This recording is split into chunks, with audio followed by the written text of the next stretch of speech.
हिमाचल प्रदेश में तो खटाखट हो गई। कर्मचारियों को भी यही कहा जाएगा कि भाई पैसे नहीं है, 2 महीने के लिए 3 महीने के लिए हम आपकी सैलरी नहीं दे पाएंगे, डेफर कर देंगे। चेयरमैन लगाए हैं जिनको 30,000 ऑनरेरी में मिलता था उसको 1,30,000 सीधा 1 लाख बढ़ा दिया।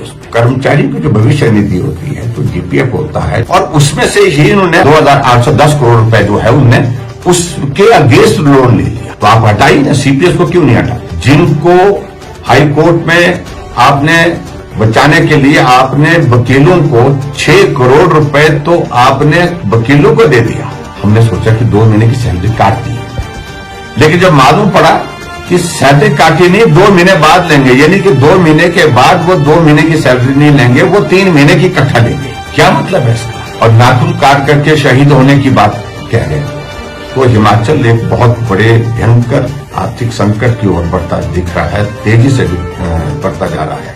देखिए, जो हालात हिमाचल प्रदेश के बनते जा रहे हैं उसमें एक बात तो तय है कि ऋण लेने की रफ्तार इतनी तेजी से बढ़ रही और मुझे लगता है कि इस साल के दिसंबर के महीने तक हिमाचल 1 लाख करोड़ कर्ज के नीचे होगा। अभी तक 90,000 करोड़ रुपए हिमाचल प्रदेश सरकार के ऊपर ऋण हो चुका है और जिसमें जो मुख्यमंत्री जी सुखविंदर सिंह सुक्खू जी बार बार कहते हैं कि भारतीय जनता पार्टी की सरकार के ऋण का जिक्र करते रहते हैं।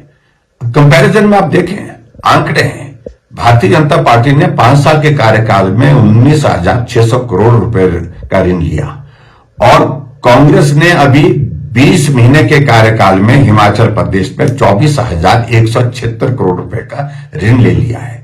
यानी कि जितना हमने 5 साल में लिया उससे ज्यादा, उससे बहुत ज्यादा ऋण उन्होंने 20 महीने में ले लिया और आने वाले समय में हिमाचल प्रदेश की स्थिति बहुत खराब होने वाली है। इस बात को लेकर के हमको मान करके चलना पड़ेगा और हैरानी तो इस बात को लेकर के है कि जो कर्मचारी की जो भविष्य निधि होती है, जो जीपीएफ होता है, जिसको कर्मचारी अपने कठिन वक्त के लिए सुरक्षित रख करके काटता रहता है और उसमें से ही इन्होंने 2,810 करोड़ रुपए जो है उनने उसके अगेंस्ट लोन ले लिया। और कर्मचारियों के लिए एक बहुत बड़ा संदेश है। कर्मचारियों के लिए बार बार जो कहते थे कि मैं कर्मचारी हितैषी हूं, कर्मचारी हितैषी हूं, वो तो पोल खुल गई। 20 महीने के छोटे से कार्यकाल में हिमाचल प्रदेश में कर्मचारी सड़कों पर आ गए और दूसरी बात, ना उनको डीए मिला, ना उनको मेडिकल रिम्बर्समेंट का पैसा मिल पा रहा है, ना उनकी सैलरी समय पर मिल पा रही है और सोच कर्मचारियों की तो 6-6 महीने से नहीं मिल रही है। एचआरटीसी की जो सैलरी है वो समय पर कभी मिल ही नहीं रही है। इन सारी बातों को ध्यान में रखते हुए हम इस बात को अगर हम देखें तो हिमाचल एक बहुत बड़े भयंकर आर्थिक संकट की ओर बढ़ता दिख रहा है, तेजी से बढ़ता जा रहा है।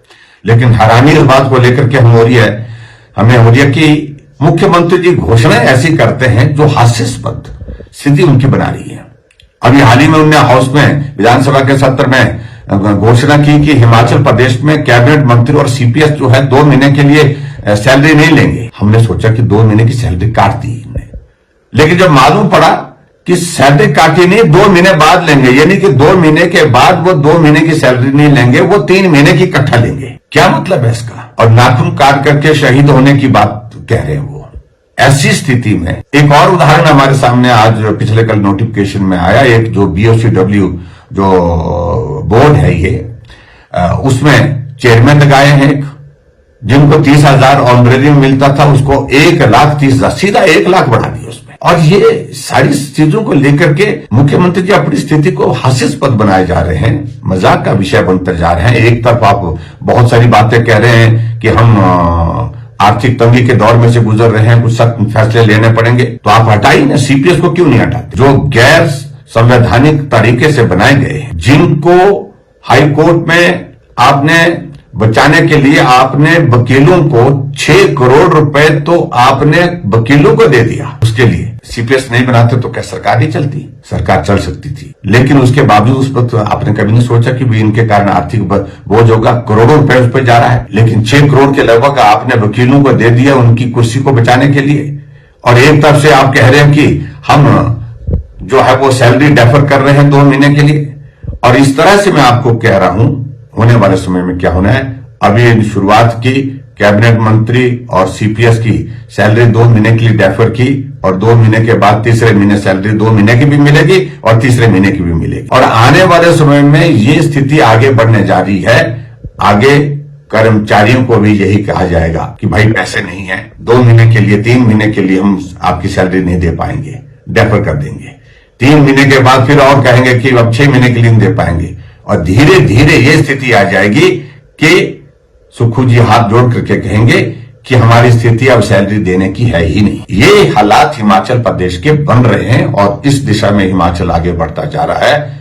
हम सब लोगों को इस सारे विषय को लेकर के चिंता है और खास तौर से मैं देख रहा हूं जो राहुल गांधी का एक मॉडल जो फ्री बीज का, जो पर्टिकुलरली एक हर बात को लेकर के वो हर जगह जहां भी चुनाव होता है तो वहां जाकर के कहते हैं कि गारंटी खटाखट खटाखट खटाखट। अब मालूम पड़ेगा हिमाचल प्रदेश में तो खटाखट हो गई और ये खटाखट जो है कर्नाटक में भी होगी जहां उनकी सरकार है, 3 राज्यों में सरकार है, तेलंगाना में भी हो रही। और उसी तरह से आने वाले समय में जो चुनाव हो रहे हैं जिन राज्यों के, उन चुनावों में ये खटाखट की आवाज हिमाचल की वहां पर भी गूंजेगी। तो निश्चित रूप से जो कर्मचारियों ने अपना सारा फैमिली का एक्सपेंडिचर का प्लान किया होता है और उसमें बच्चों की फीस है, मेडिकल के उनके इश्यूज हैं और उनके और जगह कहीं से लोन ले रखा है, उस लोन की किस्तों को उनको अदा करना होता है। तो उनके लिए बहुत बड़ा संकट हो गया इन सारी चीजों के कारण। और मैं इस बात को मान के चल रहा हूं कि बहुत बड़े संकट की ओर से हिमाचल प्रदेश की आर्थिकी बढ़ती जा रही है।